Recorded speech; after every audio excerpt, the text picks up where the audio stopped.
The Unplayable Podcast is proudly presented by Qantas, the official podcast partner and the official airline partner of Cricket Australia. Once again this season, Qantas is proud to be flying Australia's cricketers as they take on the world. Let's get it on, Gilly. This is Pat Cummins. This is Australia. One of the worst things I have ever seen done on a cricket field. Good night.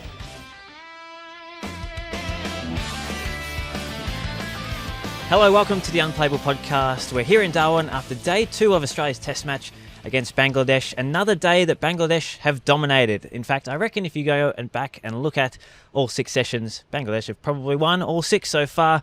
Plenty to talk about. Some young stars for Bangladesh doing the job and some toiling work done in the field from Australia. Josh Schonafinger is my name, joined as always by Louis Cameron. And Louis, another tough day at the office for the Aussies. Yeah, maybe the toughest of Pat Cummins' regime. I mean, certainly if you had day 1 and 2 together, the toughest 48 hours I'd say Pat has had. Maybe up there with Manchester 2023. That was a long fielding stint against some Bazball bludgers back in those times in 2023. Perth opening day of the 24-25 Border Gavaskar had a couple of long days in the field, but when you take into account what the opponents of Australia were expected to do in this test, these couple of days might just about top it. Yeah, well, we've gone from Bazball to bang ball here, haven't we, at the minute? But it wasn't exactly lightning stuff from Bangladesh, but it didn't matter. Their approach today was super effective. They finished the day on 6 for 351, meaning they clocked up 5 for 253 today. Bo Webster described it as a long day today at the press conference, and Australia cycled through 8 bowlers. They tried to find a winning combination. It just didn't quite come. They had a little bit of success with the second new ball. Bangladesh quickly lost 3 for 11 in that little stint, but then it was a really defined partnership from Tanzid Hasan and yesterday's hero Hassan Mahmood, who put in his his longest test innings to date, and it was just one of those days that a little bit of glimpse of hope for Australia there that just sort of didn't finish as they would have hoped. Big sliding doors moment, you've got to say. The Nathan Lyon drop catch late on day 1. Tanzid was on 0. I think it was the 6th ball he faced. He skied it up in the air, and the off spinner failed to get a hand on it. Lyon is let me save that next bit. But in terms of the sliding doors moment, when they did take the second new ball the following day, Australia were into the middle order, and all of a sudden it's, as you said, bang, bang, bang. It was Mushfiqur, it was Lytton Das, and it was Shanto. They're 3 most credentialed batters, all of them gone in the space of a few overs. And that's what they wanted to do the previous evening. I think they would have been red hot last night thinking, we're fresh, we can run through these guys if we can just get some early inroads. As it were, they only lost 1 wicket in that little stand, and the openers, and then Mominal did a fantastic job just seeing off the toughest period, and then once the kind of shine came off that ball, it was just glorious batting conditions. I just mentioned Lyon as the oldest player in this match. Tanzid is the youngest player in this match.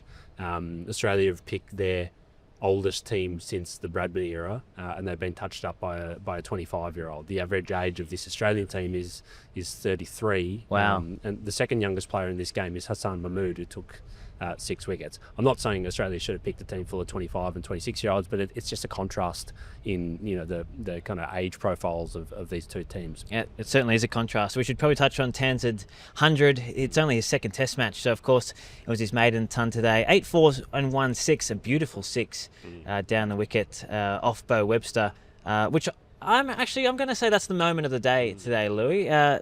Nothing much was happening with the bat. Tanzid was sort of in a little bit of a hole at that stage, and then Bo Webster comes into the attack. He just takes a couple of strides down the wicket, launches him over long off, and it came out of nowhere. And I think everybody in the crowd and watching on TV just went, wow, this kid can really play. It was a cracking shot, and it did come out of nowhere, it seemed, but when you realise, when you really think about it, and I think Bo Webster himself was onto this, there was some really good tactics from all the Bangladeshi batters, but particularly Tanzid and particularly Najmul Shanto. So Stark, Hazelwood, Cummins, it's a given that those guys are going to be an absolute handful on any home wicket, no matter how flat.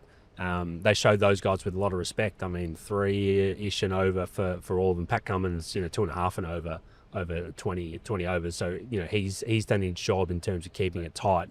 But then you look at Webster, you look at Green. That they took some risk against. Well, they took some risk against Webster, and I think Green then gave them enough scoring opportunities. That they probably are aware that he's an all-rounder that has struggled to hold his lengths at time, and then they went at line. It wasn't wasn't baseball style trying to hit every ball out of the ground. But there were notable upticks in aggression against those three bowlers, and it meant that Cummins had to keep turning to Hazelwood, had to keep turning to Stark, so that even by the time they got the second new ball, all of their paces were probably down just a touch. I mean, Bo Webster got asked about Cummins' pace being down by the end of the day. Well, find me any bowler in the world who's not going to bowl 20 overs in a day and then be a little bit not quite at their absolute 140 best in this kind of heat. So I thought Australia toiled really well, but they've handicapped themselves with their decision at the toss and some poor early batting. Yeah, Tanzid. Well, not just Tanzid, but I thought the whole Bangladesh team were really well drilled. As you said, they were patient. They took their time against the big quicks, and I reckon that Tanzid played and missed a lot. He had a bit of a charm life. Obviously, that drop early in his innings, and then he was put down with a tough chance at slip off Nathan Lyon. But 6 of his 8 boundaries came between third and cover, so that's his strong area, and he just waited for the right ball to come, and there wasn't a lot of loose stuff from the main quicks, but when he got that loose one, he did put it away, and for such a young player who's so new to Test cricket against such an experienced attack, I mean, you have to say, very impressive stuff. Pulled and cutted beautifully, and one of the other things that I think all the Bangladeshis did really well, but particularly Tanzid, all these guys are short. They they might be the shortest team in world cricket, and they're coming onto the bounciest wickets that you can play on anywhere in the world. Yes, this Darwin wicket isn't as bouncy as Perth Stadium day one, but it's much more than even the bouncy wickets that they've tried to present in Dhaka. There's going to be much more in these types of wickets. They left, and Tanzid in particular, left lots of balls. They know that Josh Hazlewood has to pitch the ball extremely full to hit the stumps. They know that Stark, similar, just as tall. Pat Cummins is known for getting that bounce. This is a massive Australian bowling group. They're all between 192, 193 centimetres, and in Cameron Green's case, I think 200 centimetres. So they know they have to pitch it really full to hit the stumps, and they left really well. I think the leave percentage was at about 20% at one point. That might have come down later in the day as the pitch kind of flattened out. But that was hugely impressive, because I think after we saw the Cricket Australia 11 game where they're nicking off to Campbell Thompson, who's bowling much gentler stuff than what they're getting from Stark and Cummins, we're like, well, these blokes aren't prepared. These blokes aren't anywhere near the level of what they're going to need against Australia. We underestimated them. I mean, there's a lot of really experienced international cricketers. Yes, it's only Tanzid's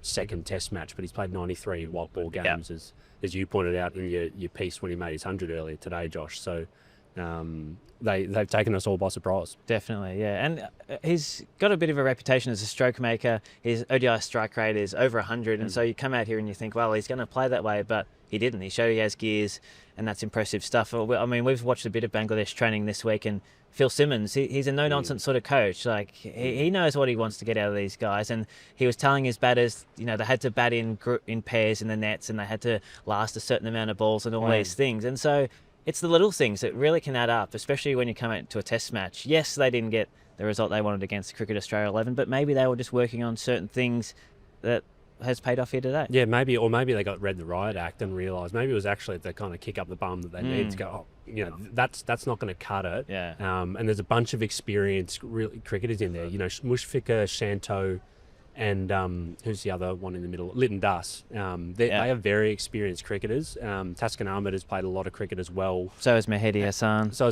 Hassan Mahmood has played enough now, even though he's at a young age. He's fresh off a Longish County stint at Kent.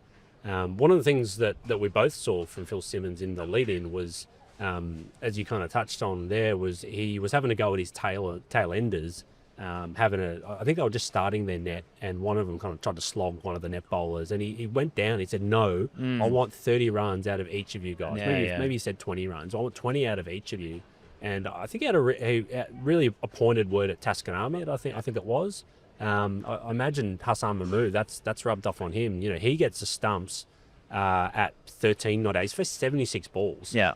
Mahedi's probably a step above that. He's a better player than a tail ender. But for your number 8 to be able to come out, Cummins, Stark, Hazelwood on a real high with the new ball, to face 76 balls, that's demoralising. And that's how you win games of Test cricket in Australia. When Linton Dust went out for a duck, they were 6 for 308. Australia would have been thinking, we're going to be batting tonight. It really felt like that, didn't it? It felt like did. they were going to get it right. We were waiting all day for Australia to write this, like, put this back into a frame of context, a frame of reference that we understand, and it just didn't happen, did it? It didn't happen. The final pair today lasted 25 overs, and they were going to start things up again tomorrow. So a lot of work to do for Australia. The deficit stands at 153 runs. We were looking at the biggest deficits ever overcome in Test cricket. Australia has quite a few of them, actually. So the overall record is 291 runs when they beat Sri Lanka in Colombo in 1992. Greg Matthews took 4 wickets and Shane Warne took 3 in that final innings that they won by 16 runs. That was very early in Warney's career. Hopefully, from Australian point of view, they don't get out to a lead of 290, but it's going to be tough work because there's only about 20 or so instances of teams winning with a deficit on the first innings of greater than 150. Yeah, and 3 times this century, I think they've overcome. Okay, right. Only 3 times this century have they overcome one as big as the 150 kind of mark that we're kind of looking at the moment. I mean, that could easily swell to 200 tomorrow, and then we're getting into Warney, Colombo kind of 1992 territory. I mean, one of the hopes I would think is actually a very rare test against Bangladesh in 2006. Bangladesh made 427. Australia overturned a 158 run first innings deficit. Gilly made a third innings ton, I think it was, and Ricky Ponting. Gilly made a second innings ton. Ponting made a fourth innings ton. So that's what it's going to take. It's going to take a couple of centuries. And a pretty good bowling performance. Yeah, it sure will. And there was a very deflating moment on the final ball of the day as well, Lou, that we should mention just before we finish this episode. Cameron Green put down a chance in the gully, one that we expect him to take. Marrara Stadium was the bowler, and Tanzid Hasan cut straight at him. He didn't have to move. He had to obviously bend down a little bit, and that's a long way to go, but it hit his hands and came straight out. Just about summed up Australia's day, and just about summed up Cameron Green's test match. The poor guy, 13 in the first innings, got out right on the stroke of lunch. So he's having a bad habit of a little mistake just before a break. I mean, you can understand why someone can be tired having stood out there for the best part of 100 or something overs. So tough test match, and Australia really need him and quite a few others to lift it there to kind of come back into it, I think. Plenty to play for on day 3 as Australia look to get back into this game. Let's finish with our question of the day. This one comes in from Jamie, and it's in reference to Tanzid's excellent performance today. What's your favourite knock from an overseas batter in Australia that you can think of?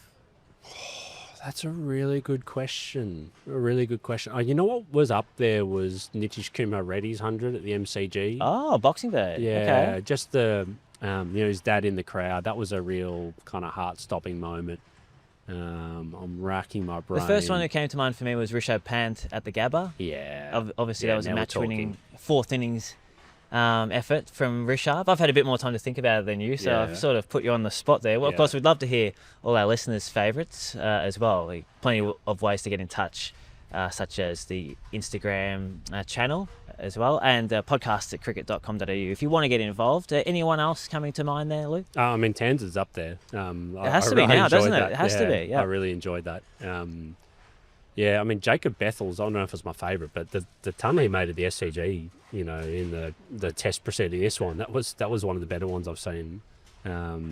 So, maybe I'll mull over that one and see if we get any more entrants from this test. Absolutely, yeah. We want to hear them. We'll read out some of the best on tomorrow's episode. Lou, great stuff today. Let's see if Australia can work their way back into this one when we come back for the instant recap tomorrow.